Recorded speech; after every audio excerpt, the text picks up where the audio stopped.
AMRAP 7 minutes. And back then that's I short. was used to I was used to train for like 90 minutes, do some strength, do some running intervals. And I was like, are we training for 7 minutes? Like, will I even get tired? And then after the workout, I was laying on the floor for like half an hour. Yeah.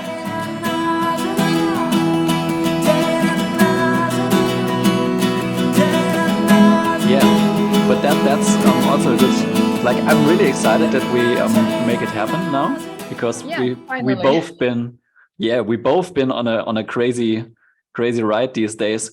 You've been on a massive competition tour, I think.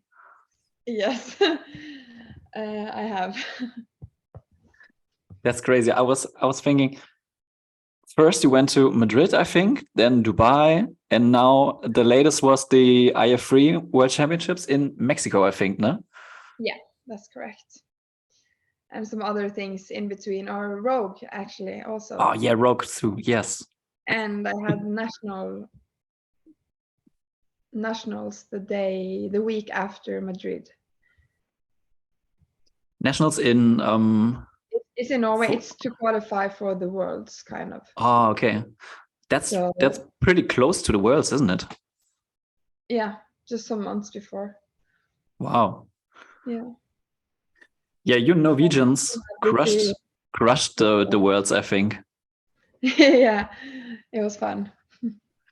How was that? Like, why do you what do you think about the IF3 and their vision to make it to the Olympics, and how is it different to other like CrossFit events? I like that they are trying. I just wish it was bigger, like that other CrossFit athletes actually joined the competition. But I like that they are trying, because I think we really deserve to be there. CrossFit, functional fitness, deserve to be there as well. And it's not too much different. Like, it's you know the tests 2 weeks before, and you know it's always 6 tests in a weekend, and you know it's some categories like endurance, strength, bodyweight skill, bodyweight endurance, mix, and you have the power. But still, it's pretty similar to CrossFit, I feel. Like, the movements are the same, and even though it's like, okay, the first one is endurance, you always have an endurance event, like at the CrossFit Games or in like semifinals. You have one longer event with some running, swimming, or ergs, or just body weight usually. So yeah, it feels pretty much the same. How long have you been? More like you can prepare in another way, because you know more before the competition. Is it more stressful because of that? Do you like test the workouts, or? It can be, because you have the opportunity to test, but also maybe less stressful, because you don't have to prepare for everything. Like, before this year's Worlds, I didn't test the workouts because Dubai and Worlds was pretty close, and I decided this after the games this year, that if I was going to compete at all these competitions, I had to do my off-season training and not like shape my just like not get in shape for the competitions, but and like I can test every workout. I have to do my squats and my program, and just do my best when the competition is there. So I didn't test anything for the Worlds this year. But yeah, you have the opportunity, and some maybe find it more stressful, and some maybe find it less stressful, especially mentally, because you know what you get. Yeah, that's interesting that you say it, because I'm always thinking, I had Andre Uday on a few months ago, and he was like, the last season he was like so bummed, because he also had a child, but he was like, yeah, I went to Rogue, and then I was like kind of injured, and then before I knew it, the season was starting and the Open was coming around, and I was exactly as fit as I was the year before. because you couldn't use the off time to train really to get fitter. So that's interesting that you still going to the competitions, but you still get through your training for the real season.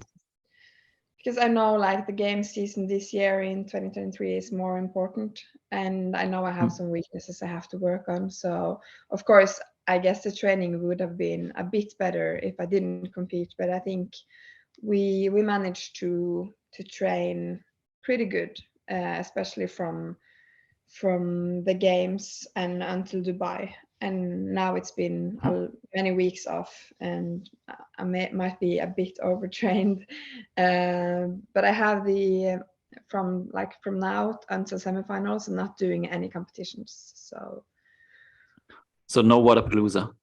No, I was supposed to, but I had to choose. So yeah. I'm having such a fun this weekend. Yeah. Would you have been doing the individuals or a team competition there? I was actually supposed to do both. Oh, both. Also, yeah. Yeah. Maybe not a good idea. But now I'm at home and I'm recovering and just training. Yeah. So next year, hopefully, I'll be in at Budapest as well. Was it also interesting doing the comps because you could like test some things you've been working on at the competitions, or wasn't there showing up anything you've been working on? Yeah, it was like Dubai had a lot of different movements, and especially Dubai had pretty much strength. Like it was a lot of strength workouts, and if it was gymnastics, it was combined with some strength movements, and we've been working on that. So it felt really good to see some improvements in especially my leg strength. So yeah. Great. Yeah, getting back to the IF3 thing, do you think it's getting better that more and more like high caliber athletes are choosing to compete there? How long have you been competing there? I've actually been competing every year since 2018. Oh wow! And that was like my first individual competition, international. So I qualified the first year I started competing individually. So I've been there, and it's better now than in 2018, but I think last year and this year was pretty much the same. So it kind of, I don't know if it has stopped or if it was too close to all the other competitions that's high level, like Dubai and Wodapalooza. I guess people choose that because of the prize money and yeah, but I hope it will be better and better every year. Next year it's in Norway, and I think it will be really good. On home ground. On home ground. So then I have to join. Yeah. Is there any prize money for it? So you're the world champion now. Did you receive anything, or is it just for the glory? Yeah, it's some prize money, but nothing like you can compare it to like Dubai and Wodapalooza. I actually don't know what it was this year. So we didn't know before the competition, but I guess, yeah, most glory. Yeah, I think like Gretchen, the president of the IF3, was one of my first guests I had on a show. Oh, so really? it's always interesting that you always like have people on who compete there or have something to do with this. It's such a small world. Yeah, so it's always interesting. It's always interesting to hear how it progresses. Like, and I think like for me, it's always like an indicator, I think. I don't know. I was talking to Jan Matiaska from Switzerland. He was the European champion, I think. Yeah. From Europe's. And I was talking to him. First place this year at the Worlds. Yeah, as well. Also? Oh, okay. Yeah. And I was talking to him like the year before, Moritz Fiebig from Germany won the title. Yeah. And then he qualified for his first game. So I was talking to him. Yeah, it's a good omen if you win a world title. Yeah. Yeah, that's awesome. But let's let's start from the beginning a little bit. How did you find the sport in the first place? I moved to Australia in 2016 just to study there for half a year, and I discovered CrossFit. It was kind of a part of my studies, and before that I was not into CrossFit at all. I almost didn't knew what it was, and I was kind of like, no, I don't want to try that. It looks weird. But then I was convinced to try, or like we had to try a workout. We just did like some conditioning workout at a CrossFit gym. And after the first session, I was like, wow, this was cool. Like, I really want to do this. But I did it as a training, just to like a hobby, just to get in shape or stay in shape, like be healthy. And I moved back to Norway, and I was living in a city, my hometown. It's pretty small, so it's no CrossFit box. So then I didn't do any CrossFit for like half a year. But then I started in Norway in 2017. Mm-hmm. Do you remember the first workout you did there in Australia? No, I actually don't remember. I think it's weird that I don't, but I remember it was like amrap 7 minutes. And back then that's I was short. used to I was used to train for like 90 minutes, do some strength, do some running intervals. And I was like, are we training for 7 minutes? Like, will I even get tired? And then after the workout, I was laying on the floor for like half an hour. Yeah, that's Yeah. good. I went out too hard. And then you started in Norway. Are you still in your hometown, or did you move to a bigger city there? I moved to a bigger city. It was called It's in Trondheim. Yeah. And then I started studying physiotherapy. So I was living there for 5 years, or until last year, and now I'm based in Oslo.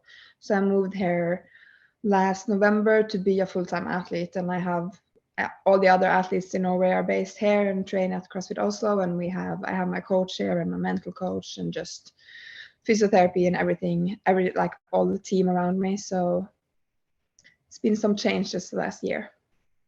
That's cool. Yeah, I know Trondheim. I've been there once in my life. Yeah.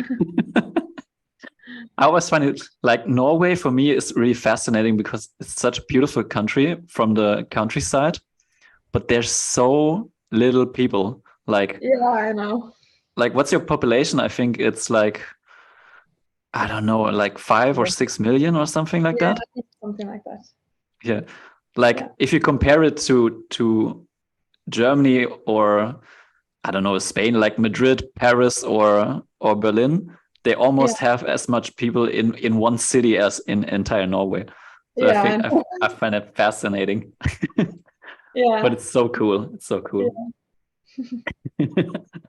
And what do you think about the sport in Norway? How is it received? Like, did it get recognition, or is it still like seen as a training program?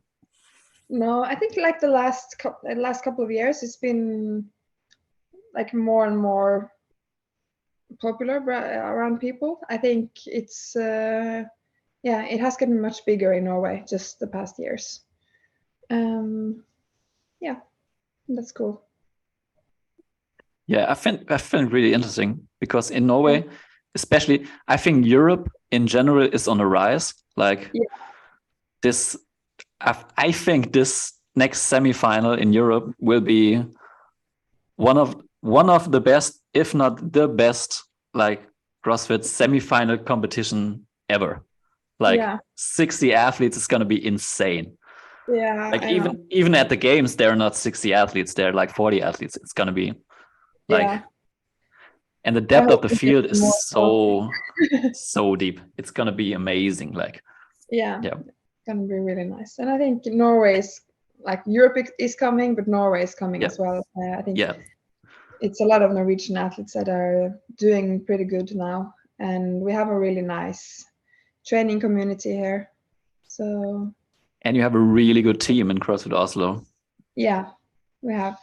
It's nice, and we have Kristin Holte who's helping us and has led the way for us athletes. Yeah, Is she like kind of the same like what's Annie for Iceland? Yeah, maybe. But Annie is still competing. Like Kristin just retired, so she's more like coaching us and helping us out now. Yeah, but like more like an idol for everyone. Yeah, absolutely. She is. She was so sneaky when she was around. Yeah. I never had her on my radar. And then she went there, then she's there on the podium, and I was like, okay. Yeah. Of course. And she's a pacing queen as well, so she can just like be somewhere like in the middle of the field in a workout, and then she just slides through it and takes everyone in the end. Definitely a good person to learn from and be around. But when did you? 2017 you started. That's not that far away.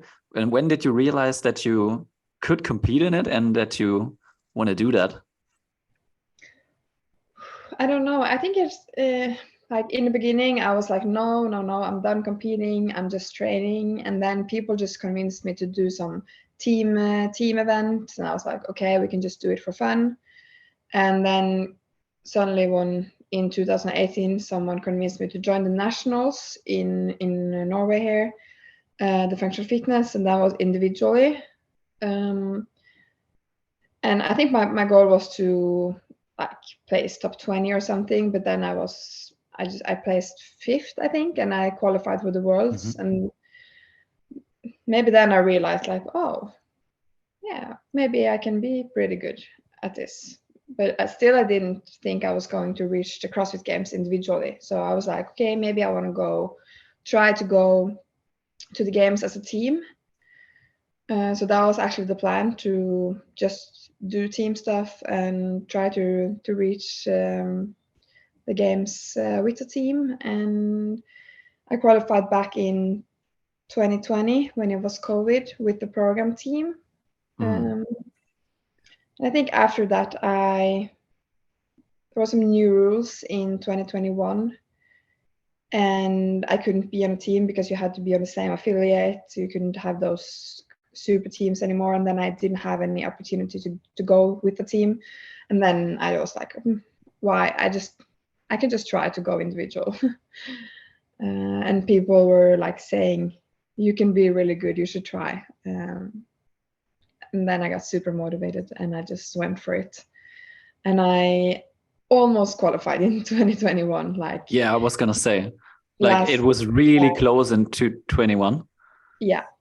And were you afterwards? Were you like, so? Oh, it's only some little percent I can make it, or was it like the other way around? Like,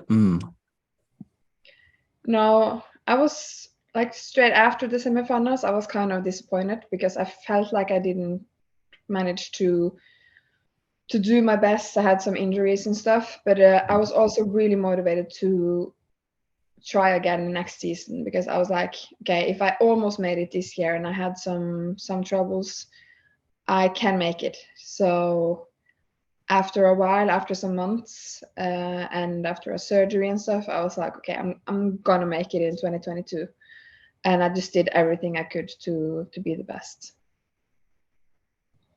Was that the knee injury? Yeah. So that was at the same time I also did those changes. I moved to Oslo. I started working with a coach who was training with me every day, and I stopped working. So just being a full-time athlete, it was a big change for me, and I think I had to do that to actually reach my goal, because I didn't recover enough earlier. Yeah. Yeah. Yeah. If you're working, you're like shaving off like sleeping hours and stuff. Yeah. I can tell you now, having a baby, it's really difficult to train. You're shaving off some sleeping hours then as well, I think. Yeah. Yeah. But it's weird. Yesterday I PR'd my back squat, my 5 rep, and it was like totally unexpected. I was like sleeping really bad, like getting up in the night like 3 or 4 times to change diapers, and then I trained in the morning. I was feeling like, oh, I'm feeling like shit. But then I PR'd my back squat and I was like, okay. Perfect. Congratulations. Sometimes it's just different, yeah. Yeah. Yeah, and then you made the games in 22. Yeah. And how was that? What changed afterwards? The biggest change was maybe like sponsors and stuff. So I could actually be a full-time athlete for real. Like I didn't have to do any kind of workshops or some work in between to live. So that was maybe the biggest change. And of course, all the media and yeah. Was it like a little bit like overwhelming or? Yeah, it was at the place? really. And I feel like it's still hard to get used to it, kind of, that I don't feel like a games athlete, like so yeah. But it was amazing to just experience everything, and I really want to go there again, so I'm ready to give it all this season as well. Was that also like part of the doing all these off-season comps to get more into like competing and being at events and getting more used to it? Yeah, absolutely. That's why we did it, because in one way I felt like I should just have a complete off season and work on my weaknesses, especially my strength. But also I did team before COVID, and during COVID there was no competition, so I really felt at the games that some small adjustments could have been made if I had some more competition experience, just like how do I warm up, how do I eat, what do I eat, when do I eat, just how do I communicate with my judge, what should you ask like in the briefing, like just some more competition experience, that every second counts, like the racing with the other athletes. And yeah, I really felt like I needed more competition experience, so that's why I decided to do some off-season competitions and just still focus on my training, my off-season training. And I think that was good. I felt like I learned a lot of things at Rogue, Dubai, and the Worlds, and yeah. Do you feel like you left something on the table at the games in 22? Kind of, not with the body I had at the games, but I wish I traveled down to the States a bit earlier, because I was struggling really much with the jet lag. So it was more like I did my best when I was there, but it was more like I didn't feel really good leading up to the games because of the jet lag and the sleeping. And I'm kind of glad I experienced that as well, because now I want to travel earlier if I qualify this year as well. So I was feeling much better in the semifinals when I was competing in Europe. And during the games, I just wished I felt like I did in the semifinals, if you understand what I mean. Yeah. But I did my best when I was there, and like, it's no regrets. I just have to learn about just when should I travel, what should I do, how can I get used to the time zone and the heat and everything. So I will absolutely do something with it this year. How long before have you traveled to the States? Before the games, it was like 10, 12 days, I think. So I feel like maybe it's enough to get used to the time zone, but you should be recovered the last week of training before the games. So even though we got used to the time zone, we were like super tired because we had to use that week to actually get used to the jet lag. So I think I would like to travel more like a month before, maybe this year. Yeah. Cool. 1 month in a state, not that bad. Not that bad. Yeah, and what's your? I think you finished 19th, didn't you? Yeah. Were you happy with that, considering all the circumstances, or were you like, my goal was to place top 20 and like not have too high expectations for myself, because it was my first year and I just really wanted the experience and to learn. And like I haven't competed with like more than 3 days before, so just that it's almost a week and all the unexpected things you have at the games. That was the goal before, and also just giving everything in every workout. But I wasn't happy with my performance after the games, and I feel like that's kind of good as well. Like you should be happy that you got the experience, but you should be hungry for more. So I was more like, I'm going back there, and I will place higher next year. Like I had that goal in mind just the day after the games. So yeah. That's the goal for this year, to get there again, and then if you make it, like place higher. Yeah. What do you think about the new format for this semifinal? I already said, like, I think for the spectators, for guys like me, it's gonna be amazing. But is it like really nerve-wracking for you athletes?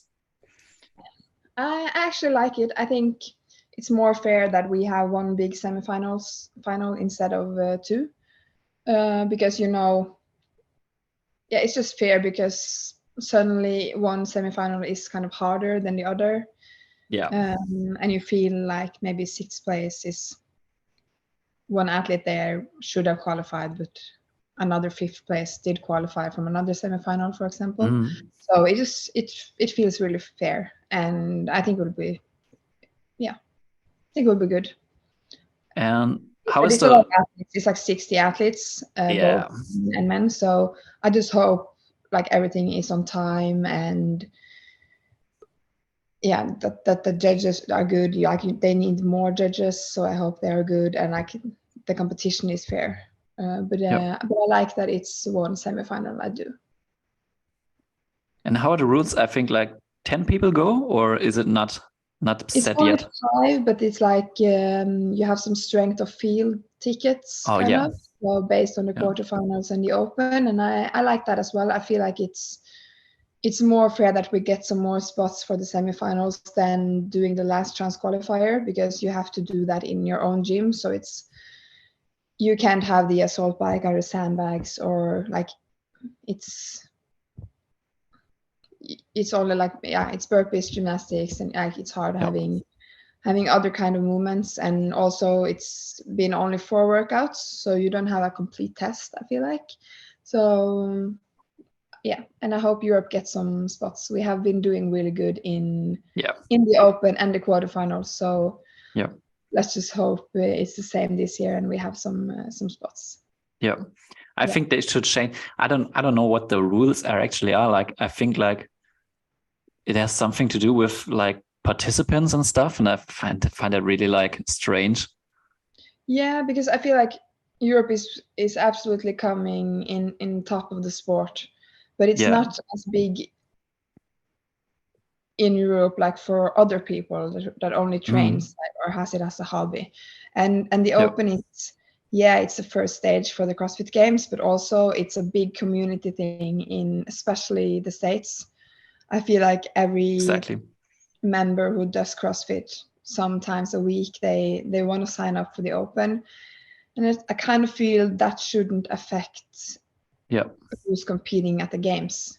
Yeah, exactly. I think so too. I think like the fairest thing would be if you look at the games results and see, okay, in the top 10 there are like 5 European people, okay, and there's like 1 Australian, okay, so you rank it like this in some kind of way. I was just, my brain like went for the semifinal. I think it's really interesting, like if the format is like kind of the same like it was years past, like the final heat will be like 10 people, and if 10 people go, like the earlier heats are really, really interesting up to the end, because they're trying to get into the last heat to qualify. So you have to watch everything as a spectator.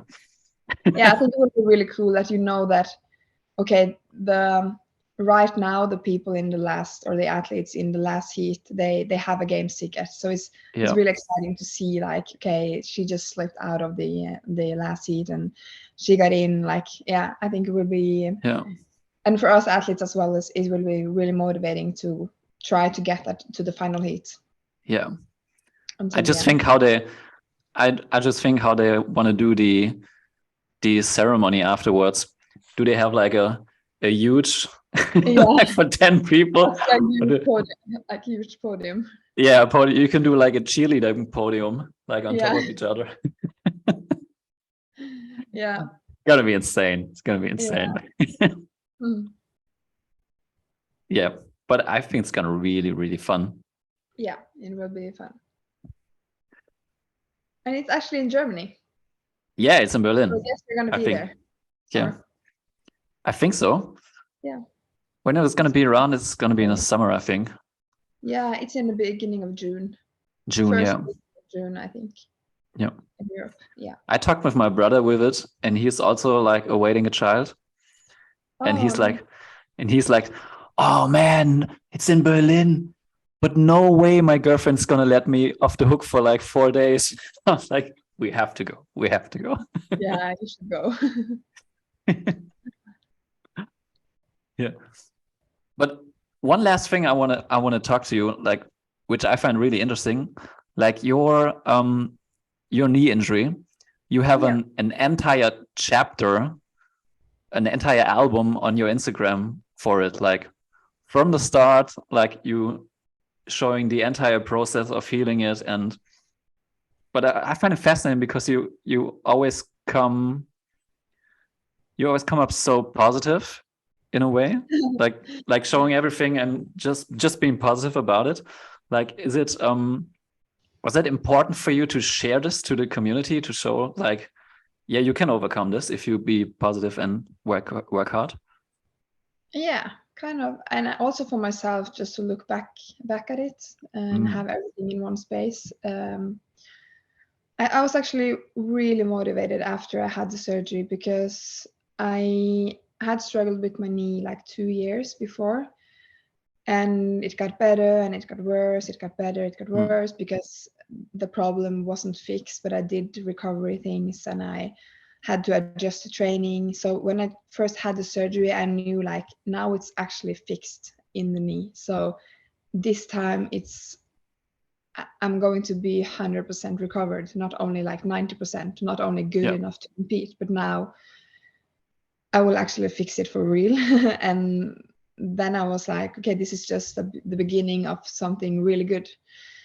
And I also had the games 2022 in mind, so it was important for me to stay positive and just work on the things I could and do the recovery and rehab stuff really good as well. So, and when you're sharing it to others, it feels even better to actually do the rehab, because it's kind of motivating that also, that you can inspire others that it's possible to recover from an injury and suddenly compete at a high level.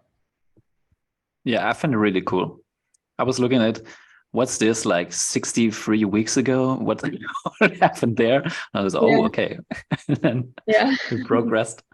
Like, really cool. So it's inspiring you and others too. Yeah. Really nice. Was that your first like big injury, or did you have anything before that? It was my first big injury. I injured the knee back in 2022. It was the same injury. No, 2020, I mean. But that's my only like big injury, and I had some like small shoulder stuff. But if you haven't struggled with your shoulder during CrossFit, I guess you're not doing CrossFit. Almost. It's too much shoulder stuff. Yeah. So no big injuries. I had it was the first one. I had a back injury after the games or during the games. But other than that, I'm pretty good, injury free. Cool. I'm excited. I'm excited for this semifinal and the season and what's gonna happen with all your Norwegian athletes and you. Thank you. I'm gonna watch. Matilde, we're almost at the end. I have a speed round at the end.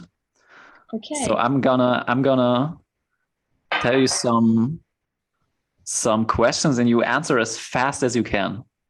Oh, wow. I hate this kind of stuff. Okay, I'll try. Okay, ready, set, go. Snatch or clean and jerk? Snatch.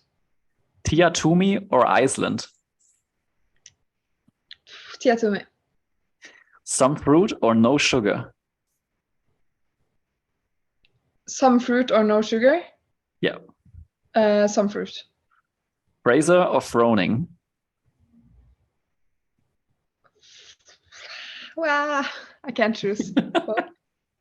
5K row or 100 burpees for time? 5K row. Ooh. CrossFit Games or Olympia? CrossFit Games right now. And what is more mentally exhausting, the clock or other athletes when it comes to training or competition? Like competing against the clock or other athletes? Mm-hmm. What is more exhausting? I guess other athletes, I think. Yeah. All right. That was it. I had a response I posted on Instagram. If somebody has any questions, like Nikki here, just says hi. Oh, hi, Nikki. She has to come visit me in Norway soon. Yeah, I think so. Yeah. I'm going to stop the recording.